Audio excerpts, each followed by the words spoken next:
Okay, fantastic. Well, we're going to go ahead and get started with our lesson for today, which I asked some of you who had joined before 5 o'clock, if you're here in UK time, and it didn't seem like most of you knew the topic, which is my favorite way to have a class where you don't actually know what I'm going to talk about. So I'm going to go ahead as usual and share my screen. And as soon as it is shared, I'd like somebody to unmute themselves and let me know that you can see a sunset filled with birds.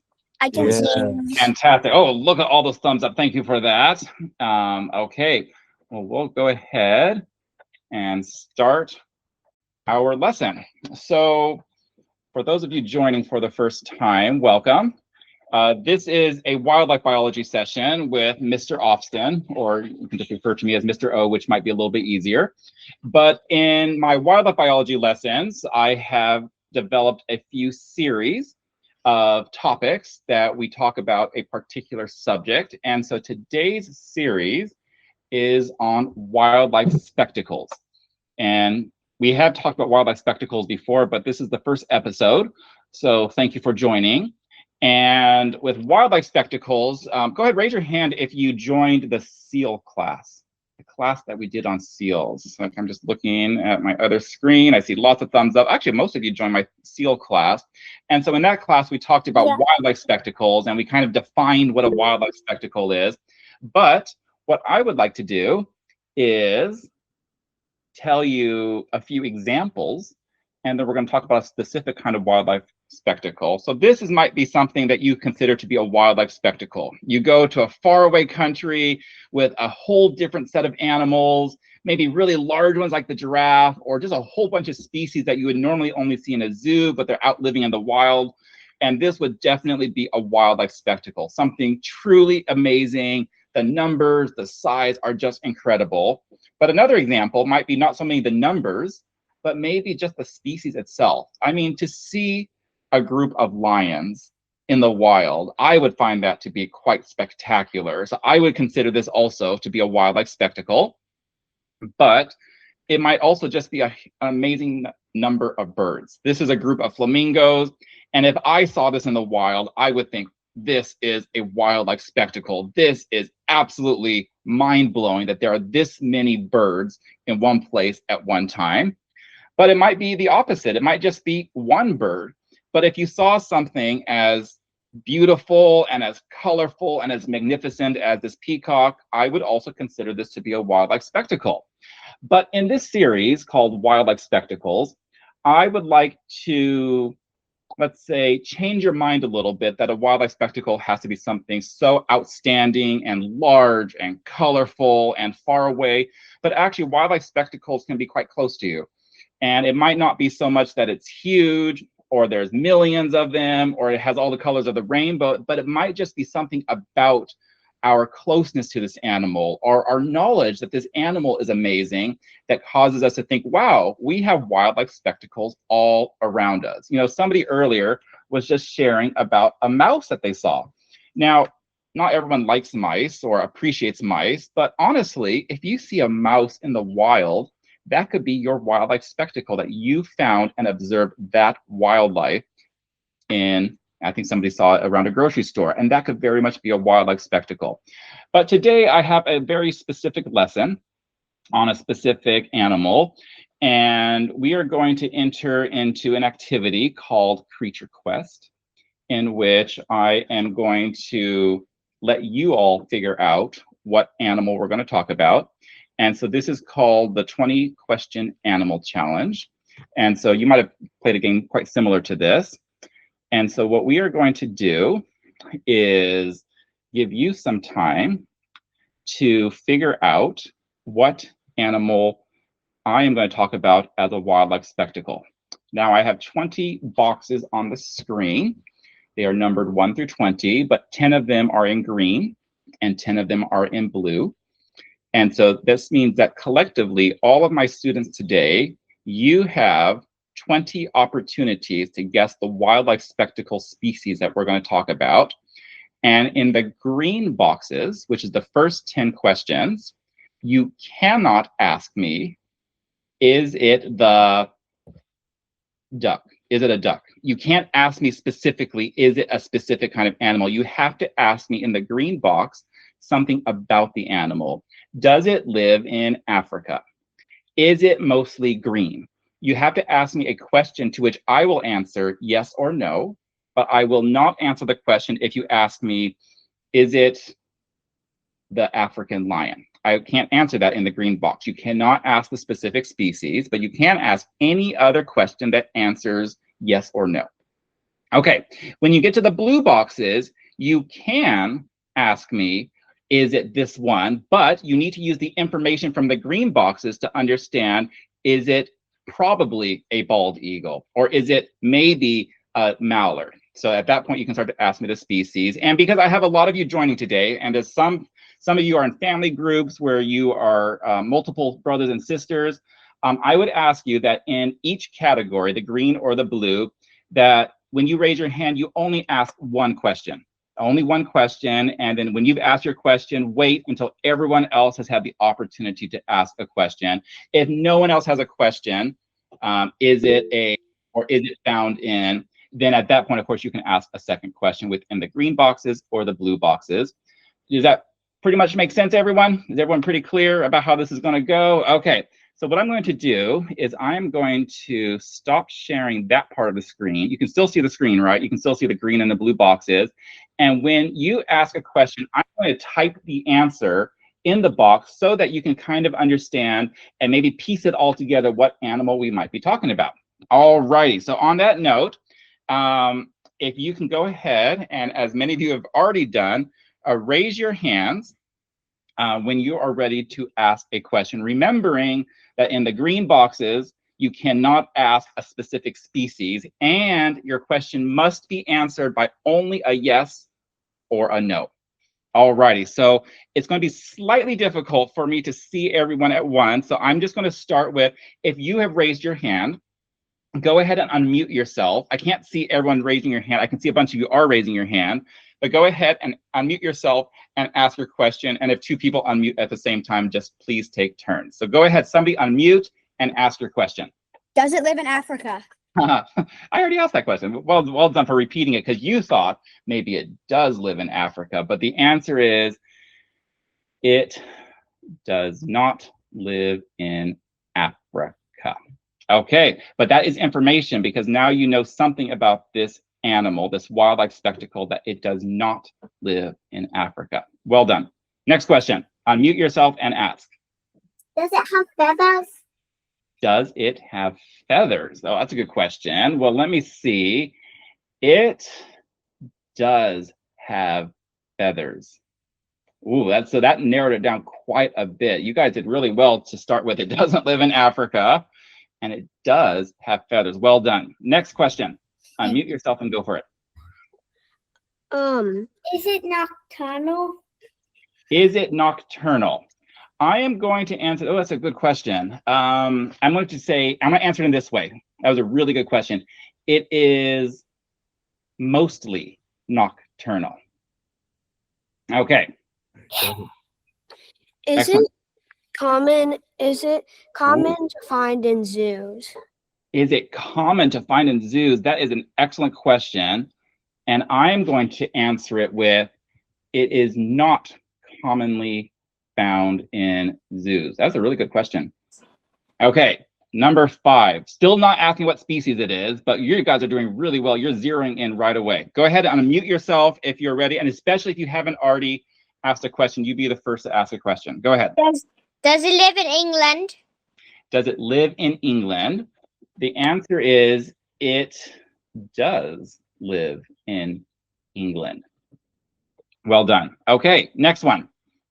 Who has a question for me? I think a lot of you are already formulating in your head what it is based on a lot of great questions with a lot of evidence of what this is. So does anyone want to ask the next? We still have to ask 5 more questions, and then hopefully on question number 11, you all are just going to get it right away. So who has question number 6 for me? Go ahead. If you have asked a question, go ahead. You can ask another one at this point.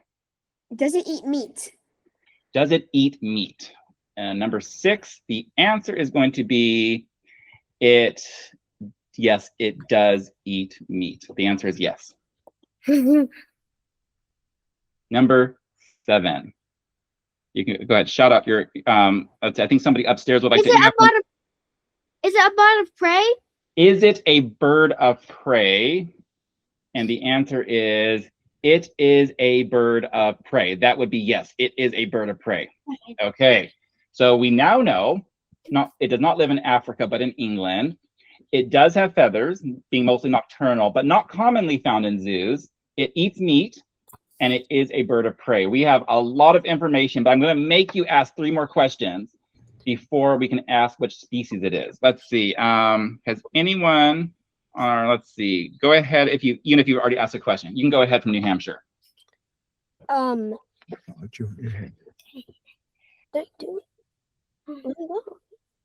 Is it found all over the world? Is it found all over the world? So the answer, that's a great question. And I'm actually going to struggle to answer this because I'm going to say no, it is not found over, and I'm going to capitalize, all the world. I gave you a little clue there, but that's a hard question to answer because it's kind of almost a yes and a no, almost. Okay, go ahead. Somebody ask a new question. Does it like eating mice? Does it like eating mice? I'm going to say it likes eating mice. I think that is a fair assessment of our wildlife spectacle species. Does it live in a forest? Does it live in a forest? It mostly lives in forests. That's a good question. Sometimes it's hard to answer yes and no, because if I say yes, I'm not saying it only lives in forests. So I'm going to say it mostly lives in forests. Excellent questions. Okay, now we've gotten a lot of evidence, and I'm just going to repeat it for all of you listening. Not everyone reads equally, so I'm just going to read out our information. We have discovered by asking excellent questions that it does not live in Africa. It does have feathers. Okay, so right away, whoever asked that question, that was brilliant, because when you found out it has feathers, you now all know it has to be a bird, because only birds have feathers. So well done on narrowing it down there. You found out it is mostly nocturnal. It mostly is active at nighttime. It is not commonly found in zoos, which means it can be found in a zoo, but just maybe not as commonly as other species. It does live in England. It does eat meat. It is a bird of prey, which actually that narrowed it down quite a bit at that point. And it is not found all over the world. And that one means it is found in other places, but we know not Africa, and yes for England. And give me just a second. I think somebody's trying to join this call. Give me just 1 second to see if somebody's trying to get in. I'm going to admit one guest. Okay, give me just a second to finish this up. I'm going to let somebody in who's been trying to join. Okay, I think they're in. All righty, so yes, it likes eating mice, so that goes back to meat and bird of prey. And what was the last one? Number 10 was it mostly lives in forests. Okay, now we're coming down to the home stretch. I think you have enough information at this point to figure out what it is. So why don't we go ahead? I want to just try something real quick. No one say anything yet. I want everyone who thinks they know what the answer is to unmute themselves, and all at the same time, when I count to 3, I want you all shout out what you think it is, and I want to see if we all say the same thing or not. So everyone who thinks they know the answer, get ready to unmute yourself. And when I count to 3, after 3, you're all going to shout out what you think this is. So I don't see too many unmuting themselves. I see a few unmuting themselves. I think we have some sure people. Okay, so we're ready. 1, 2, 3. I was correct. We are not all agreed 100% on what it is. I just wanted to make sure. I was just getting to feel my audience. Okay, so who wants to ask question number 11? So you can continue to ask, is it found in Asia? Or you can ask, is it mostly green? But at this point, you can also ask, is it a hippopotamus? You're allowed to ask that at this point. So who would like to ask the 11th question? Remember, it still has to be yes or no. Ready, set, go. Who's going to be bold and ask the next question? Go ahead from Cambridge. Is it an owl? Okay, so is it an owl? And the answer is, it is an owl, but we haven't quite finished the exercise because there are many types of owls. There's lots of owls around the world. So we now know of the feathered animals that eat meat, they're birds of prey that like eating mice, mostly in the forest, that it is an owl. And now we have to figure out what kind of owl. Anyone want to guess? Or ask a question to narrow it down? Any thoughts out there? We go ahead from New Hampshire. Is it a barn owl? Is it a barn owl? That is an excellent specific species, which if I saw a barn owl, I would absolutely think that's a wildlife spectacle. But number 12, it is not a barn owl. So we have narrowed it down. It is an owl, but it's just not a barn owl. Does anyone else, how about from Cambridge? Do you have a thought of your 13th question? Go ahead. You can go ahead. Is it a tawny owl? Is it a tawny owl? It is a tawny owl. Well done. Okay, so we've decided in 13 questions that we could answer this question. What wildlife spectacle are we going to talk about today? And you're absolutely correct. It is a tawny owl. Now, go ahead, raise your hand on screen or give me a virtual raised hand if you know what a tawny owl is. You can also give me a thumbs down if you don't know what a tawny owl is. Let's see what we've got. Okay, so we've got, I don't know, 50-50. So some of you knew what a tawny owl is, and some of you have not heard of a tawny owl before. But actually, you guys have kind of taught the whole class for me, because you've discovered by asking your questions that it is mostly nocturnal. It has feathers, it's a bird. It lives in England, but also it can be found in other places in the world. It eats meat. It's a bird of prey. It mostly lives in the forest, and it's a type of owl. So well done for uncovering all the facts. Now, what I'm going to do real quickly is just continue. Let's see, that's all the information we found out. I'm just going to flash a picture real quickly of a tawny owl. This is a picture of a tawny owl, which is a kind of owl that we can find here in England. We can also find it in other parts of the world, including most of Europe, a lot of Asia, and a little bit of northern. Oh my goodness, I just answered a question incorrectly. Who asked, is it found in Africa? I think somebody asked that. You know what?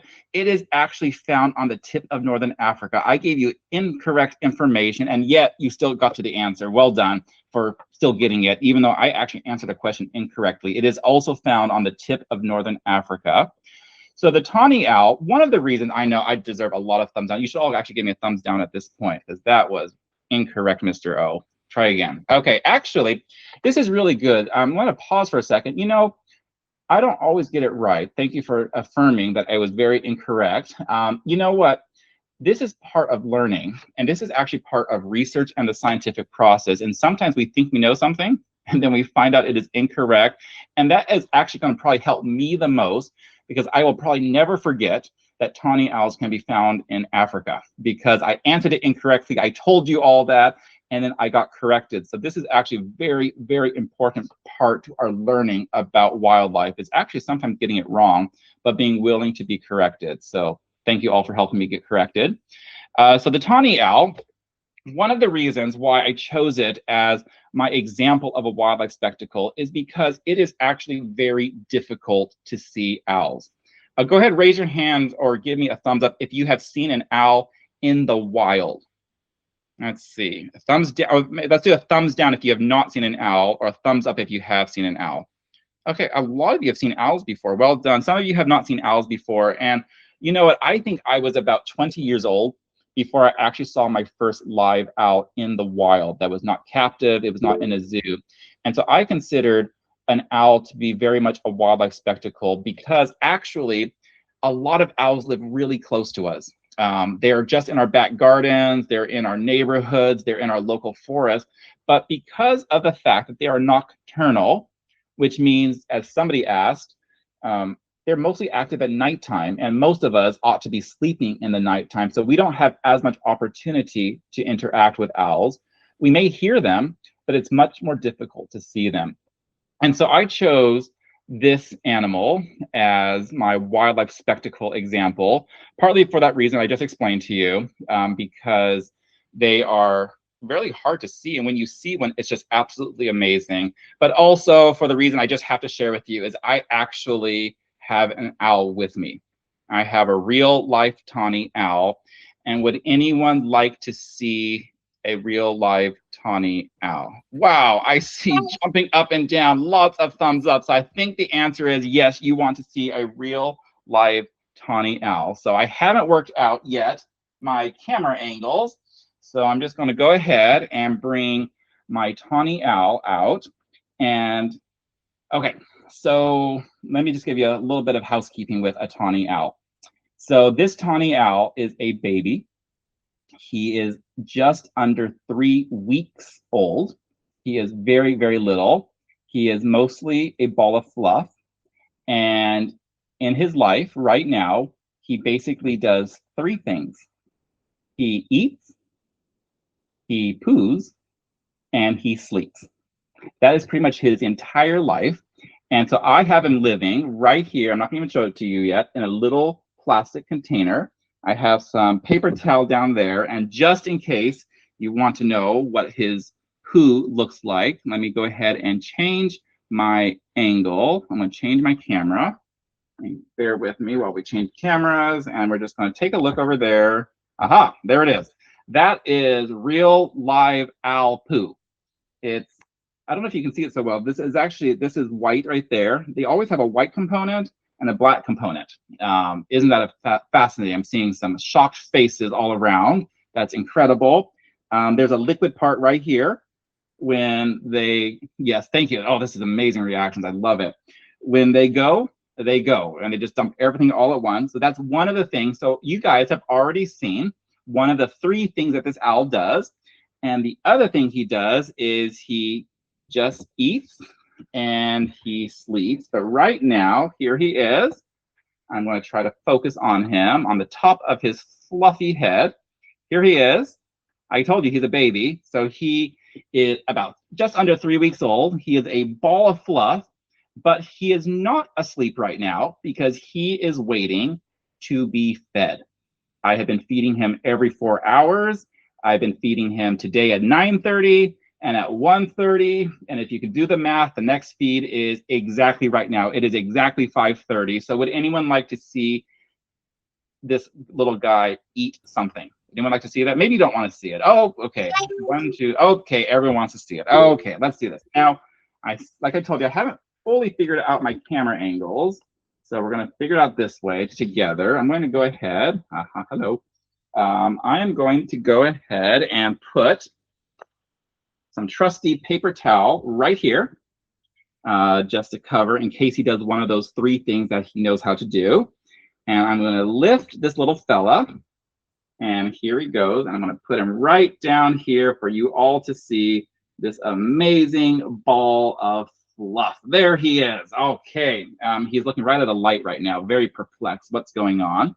So this is a baby tawny owl, and his name is Aluco. His name is Aluco. That is A-L-U-C-O, Aluco. And why is his name Aluco? Well, that is because his scientific name, his Latin name, is Strix Aluco. So the second part of his name is Aluco. And so we are calling this little fella Aluco. Now, Aluco basically doesn't do very much. This afternoon, we actually saw him do something I hadn't seen before. He, wait for it, he stood up. That's all he did. Oh, he's almost standing up right now. And we were amazed that he stood up because this guy doesn't do anything. Because if you think about it, in the wild, all he would do would be sit in his tree nest, either inside of a tree, or sometimes they build nests of sticks on the outside. And he would basically just sit there for almost 4 months waiting for his parents to bring food. So they have no need to run around. They don't fly, they don't run, they don't swim, they don't do anything except wait for food to show up. And so this guy I can put him in a box half the size and he'd be perfectly happy. But right now, he definitely wants food. Did anyone hear him make a little chittering sound? He made a little chit-chit sound.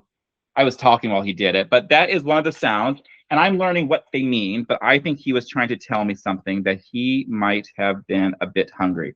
So I'm going to go ahead, and I have on these tweezers right here a little bit of meat, something for him to eat. And now owls, you know that they have really amazing eyesight. But that's actually as adults. Right now, their eyesight isn't super. He's still learning how to use his eyes. For the most part, he would be fed in the darkness, and so he wouldn't be able to very, very easily see what he's eating. So I'm going to just use these tweezers, and I'm just going to come up to him, and I'm just going to kind of touch the food to his beak and see if he wants it, and he certainly wants it. And there we have it. There's Aluco's first bite. Now, that went really fast, and I don't know if you noticed, but when he opened his mouth, and I want you to watch out for the next bite, when he opened up his mouth, there were no teeth. He's a bird. Not only does he have feathers, but he has no teeth. Birds do not have teeth. And so he can't chew his food. And I'm going to see if he'll do another bite for us. Pay very close attention to when he opens up his mouth, and I want you to observe how large his mouth is. Okay, here we go. Want to eat it from me? Okay, there we go. Oh, he didn't open his mouth super wide, but that piece was pretty big. It was actually bigger than his beak. The piece that I fed him was actually bigger than his beak right there. And he just opened up his mouth and he swallowed the thing whole. There's no chewing. There's no doing anything with there's no movement of his jaws. He simply swallows, and it goes into his stomach, and there he digests it. Okay, now he has a few more bites left of his meal today. There we go. Oh, okay. There we go. That's it. Up, down, swallow, swallow, and that is it. Okay, now I have one more bite for him, but before we get to that, just to make an observation about this guy. Here we go. There we go. Turn him again. This bird was not a wild tawny owl. I didn't take him out of the wild. He wasn't found in the wild. He was actually born in captivity. His parents were both captive bred owls, so he's like a third generation captive owl. And so the people who were raising him, they had the parent owls who had 3 little owls, including him. And they weren't able to take care of all 3 of them or any of the babies. And so they were looking for homes. And so I said, pick me, I want an owl. And so we got this owl. But with taking care of an owl, we have to know a lot about them, because you need to know what to feed them, how often to feed them, what not to feed them, what not to do. So one thing that I needed to know before getting an owl was, how much water do they need to drink? And did you know that the answer is they don't drink any water? Owls don't drink water, especially as babies, because they get all of their water from their food. They're meat eaters, and the average body contains 60 to 70% water. So actually, they don't need any water. And water, if you just give them water, not only will they not know what to do with it, but it actually could be a little bit dangerous for them, because they're not supposed to be intaking water. So these are the things that we need to learn about these animals before we take care of them. Now, this is a bird of prey. Somebody had asked that question, which means they're a raptor. Those are the ones that the eagles, the hawks, the owls, the falcons, these are raptors or birds of prey. And in the United Kingdom, you do not need to have a license to keep it, but you have to keep careful records and have certificates to be able to identify this owl and be able to prove that Aluco here did not come from the wild. So I have that certificate, so it is legal for me to keep him. But the major requirement for actually having an owl, and every owner who has an owl needs to check with the next owner, do you have experience and the understanding of how to take care of an owl? Because we don't want to have this as an experiment or as a fun pet. We need to be able to take care of these animals really well. And so Aluco here is the first owl I've had in about 17 years. 17 years ago, I had an owl. It was a very similar owl to Aluco. It was called a barred owl. And so I have learned how to take care of owls and falcons and eagles. And so I have experience, and I am going to raise Aluco to be an animal who's going to accompany me on a lot of my classes. So you're going to see a lot of Aluco in the future. But before we talk about the future, let's talk about right now. Are you ready for your last bite? Oh, there we go. We definitely want that last bite. Okay, thank you for giving us a sideways view of that bite. Now, if you notice that there was actually a little bit of bone on that last piece of meat that was quite visible to me. I don't know if you could see it, but actually he just swallowed it whole. They swallow everything whole. But owls have amazing digestive systems that when they swallow their food whole, they eventually are able to separate inside of their stomach. They're able to separate out the fluff and the bones that they don't want to swallow all the way and expel, and they will actually cough them back up as pellets from their mouth. An amazing way to separate the meat and the food from the bones and the fluff. So Aluco just swallowed the bone whole. Now he's pretty young, and he hasn't coughed up any pellets yet, but earlier today we saw him opening his mouth up really super wide and kind of making like almost like a coughing action. And so we were wondering if he was getting ready to cough up his first pellet, but not just yet. So maybe a little bit later. But anyway, this is Aluco. So Aluco, even though he is not looking like he is quite done with his meal, I think he's kind of looking around and seeing, do I have any more? But I actually don't have any more for him.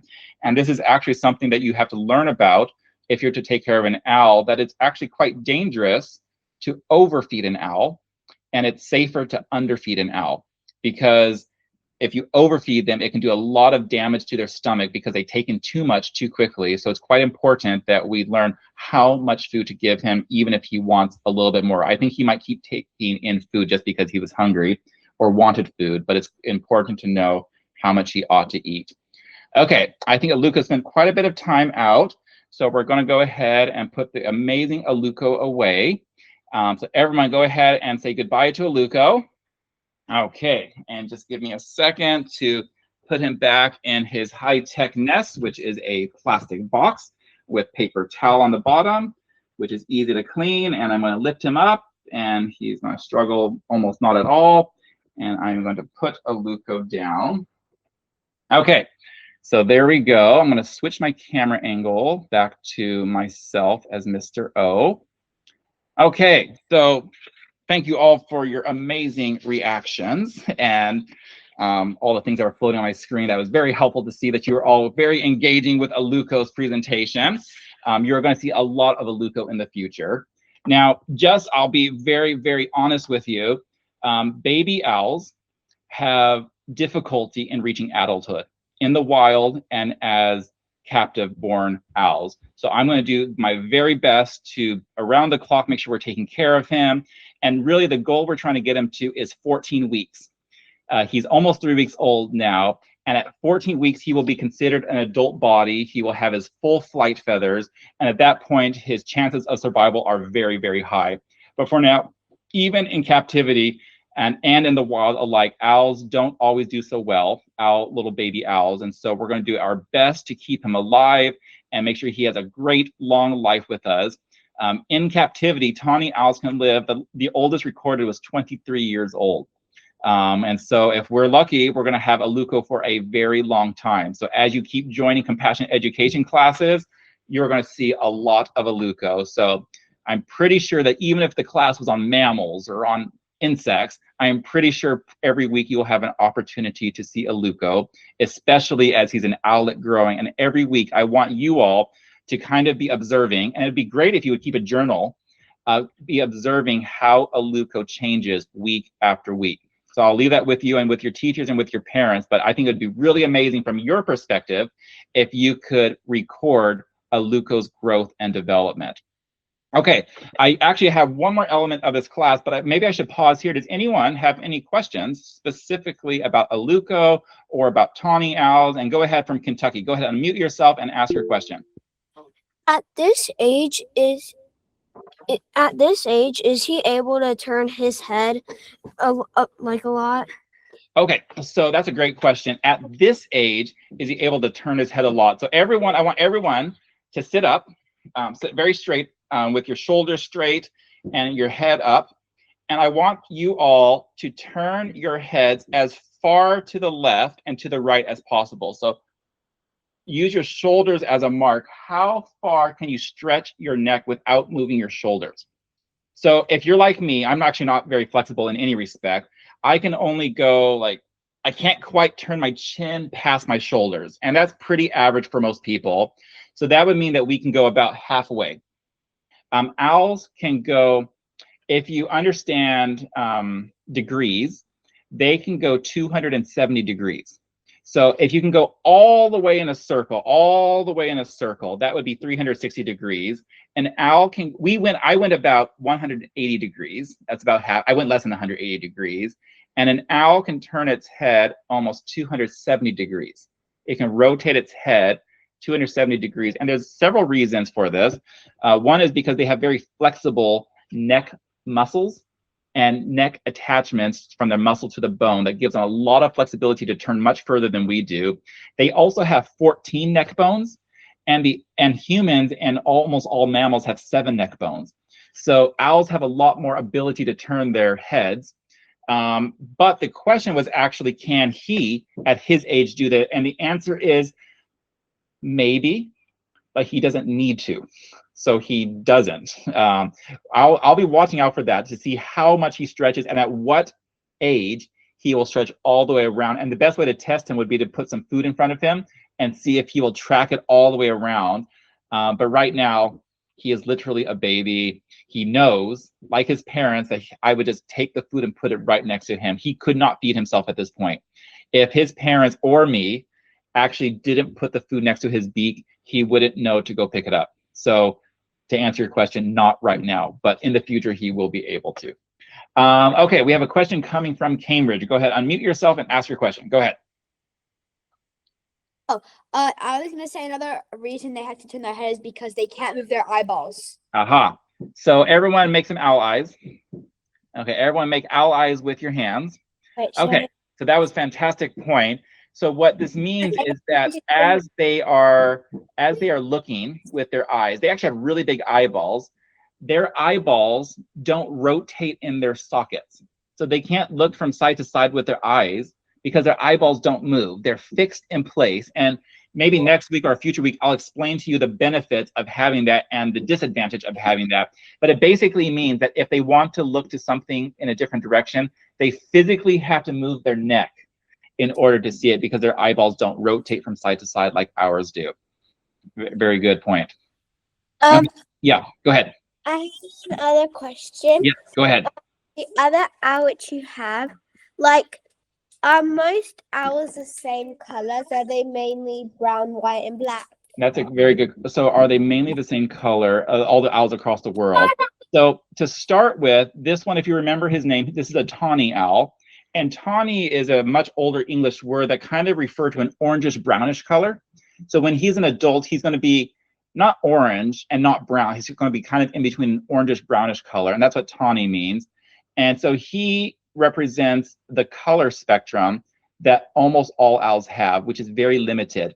Owls can really only have the colors white, black, and brownish colors, which could include some reddish, orangish colors. They can't have green, blue, indigo, violet. It does not exist in the pigments in their feathers. They can only have brown, white, black, and some variations of brown. You may see some colors that are a little bit yellowish, but they're kind of in the brownish spectrum. So yes, that's a good question. They have very limited color possibilities: white, black, brown, and some small variations of brown. This guy's variation is kind of a orangish reddish brown, but otherwise he has some whiteness and some blackness on his feathers. Great question. Okay, any other questions? How long can the beak get? How long can their beak get? So if I use centimeters, right now his beak is about it's about 1 centimeter long. It's quite short. His beak when he's an adult is going to be about 2.5 centimeters, maybe an inch from the tip of the beak all the way to the curve. So like an inch or 2.5 centimeters. So not particularly huge, but I don't think you guys got to see it super well, but he can open his mouth extremely wide. So even though his beak is not huge, he can certainly open up his mouth extremely wide, which is helpful when you need to swallow your food whole. Okay, we have another question coming from Cambridge. the other Cambridge house. You said that birds don't have teeth, but I thought goosanders and mergansers have teeth. Okay, so I said birds don't have teeth, but it was pointed out that there are some ducks called the goosander or the merganser. And let's see, what's the easiest way to show you this? Let's see, give me a second. Aha. Okay, I'm just gonna look at a book real quickly to answer this. I want to show you a picture of a kind of merganser. Aha, here we go. Let's see. Okay, actually, let me change my camera angle real quickly to my other camera, and I'm going to show you this right here if I can focus on it. Okay, let's go a little higher. Okay, this is, okay, that's lovely, lovely shadow. Let's go for the shadow.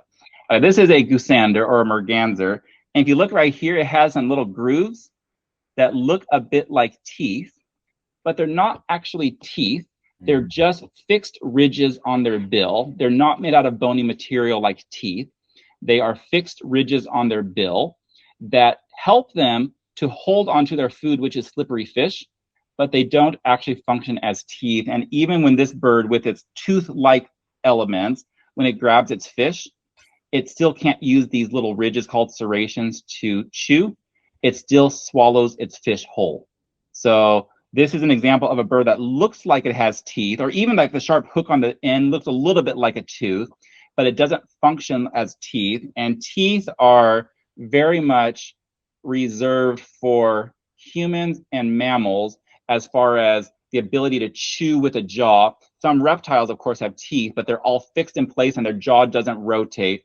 So teeth are found on reptiles, fish, and mammals, but never on birds. Birds do not have teeth. Their entire mouth structure is replaced with a beak. Yeah, so no teeth in birds. Go ahead. Yeah, there's one more hand raised up, going back to the other Cambridge house. If you want, go ahead. My dad asked that, do birds in captivity get to fly more than owls in captivity get to fly more than owls in the wild? So that's a good question. It depends how you use your owl and how much freedom you give it. So with Aluco here, he is probably not going to fly quite as much as a wild animal because he's never going to need to find his food. The main reason why owls fly is to find their food, and he's going to have a very comfortable life of never having to fetch his own food, never having to hunt for his own mice or whatever he would eat. But as Aluco grows up, if we can make it to week 14 and he survives and is healthy and he gets his full flight feathers, I am going to begin training him to fly. Obviously, he will have some natural instincts to open up his wings and fly, but I don't want him to fly and never come back. So I'm going to train him week by week, especially by the time he has his flight feathers. But even before then, I'm going to train him to respond to me and to respond to my commands and to respond to food. That's pretty much all we can do with him. I might even get a little whistle as a different sound to help him know the whistle means food, come. We'll talk more about this in future weeks about how do you train an owl. But to answer the question, in the wild, an owl would fly much more because they have to. They have to fly to get their food. They have to fly to get to safety, to eat their food so nothing else gets them. In captivity, some owls will hardly ever fly because they don't need to. I want this guy to fly a little bit so that he exercises his wings and he's strong and healthy, but he will not fly as much as a wild owl because his food will come straight to his cage. That's a good question as well. Okay, we are quickly approaching the hour. Shocking how fast time goes. But any other questions out there about Aluco or owls? Okay, I think we might have satisfied all the questions. And the last thing I want to do before I say goodbye is I just wanted to share with you some exciting news, because when things happen in real time, I want to share it with you. So I have another plastic tub of animals because that's what Mr. O does. And in this one, these are the extension of the one we saw earlier. I have some more baby ducks. And so here we go, just to finish our class off with nothing related to owls other than some baby ducks. And I just wanted to show you something. I'm actually going to stick them on my other camera. Give me a second to rearrange my books. And I'm going to switch my camera angle Let's see how quickly we can do this. Okay. Let's see. All righty.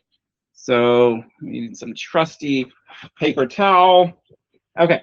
Now these guys, unlike owls, are not just going to sit there. They run, they swim, they do everything other than what I want them to do at the time I show you. So I'm going to put them there. They're probably all going to run, but they might sit quietly.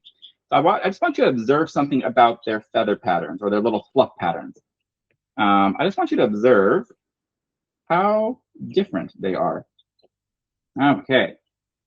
So here we go. Okay, maybe it's best if I do an overhead view. Okay, there we go. So these are 4 ducklings. They are all from the same parents. They are all exactly the same, but they all look different because this one right here is yellow. This one is yellow, mostly on its back. This one is brownish, and this one is dark brown. And if you look at the tops of their heads of these 2 yellow ones, let's see, you gotta stay still. This one, the top of his head, is harder to see on my camera because it's shining right at him. This one right here has a black cap, and this one has more of a light brown cap. And so you ask the question, what's going on? Well, this is actually an exercise in genetics. Oh, there's Aluco back there. Say hello, Aluco. But we're looking at ducklings. And this is just the way they come out. And we'll talk more about this in future weeks. But basically, if they have lighter colors, like this one, even though she's all light, and this one's yellow, but she has a light cap, these 2 are girls right here.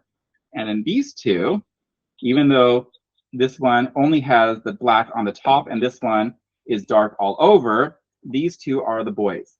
So that is one way with this particular breed of ducks that we can tell boy versus girl. Why are some all yellow with a cap and why are some all dark also with the cap? It's called genetics. It's just the way they come out, and we'll talk about this more in the future, but I just wanted to share these 4 ducks. They were hatched 48 hours ago, and there was 14 of them. I just pulled 4 out, all 4 different ones, and they are doing great. So these guys are going to be raised indoors by us until we can find amazing homes for them. So we're going to put them away, and oh, look at that. Look at that little deposit. That is another thing that even ducks do. They produce poo in order to get rid of what's in their body. Yes, thumbs down for sure. Okay, well, I think that's it, folks. All righty, but are there any questions? I see some hands raised up before we say farewell. Go ahead if you have a question. What type of ducks are they? What type of ducks? So they're domesticated ducks, but they come from the wild mallard, and the breed name in like a barnyard duck, it's called the miniature silver appleyard. Miniature silver appleyard because it's the smaller version of a duck called the silver appleyard.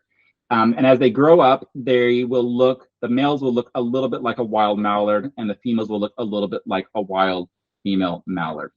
So that is a miniature silver appleyard. Okay, any other questions? I see some hands raising or waving. If there's a question, you can unmute yourself. If not, this might be the best opportunity for us to all of us unmute ourselves and say goodbye and see you next time. All righty. Bye. Goodbye. Thank you so much for joining us today. I look forward to seeing you next week. Take care, everyone. Let's see, Marianne. Thank you for joining us. Bye. Thank you, Mr. Long. Bye, Mr. You are very welcome. Thank you, You Mr. are very welcome. Bye. Leave the call now. Bye. We'll see you all. See you next time. Take care. Bye. Say goodbye. Oh. Just say bye. No. We'll see you, Joe. Joe and Joe. Bye. We'll see you, Sam. See you, Carbon. See you, Maurice. Actually, I'll see you.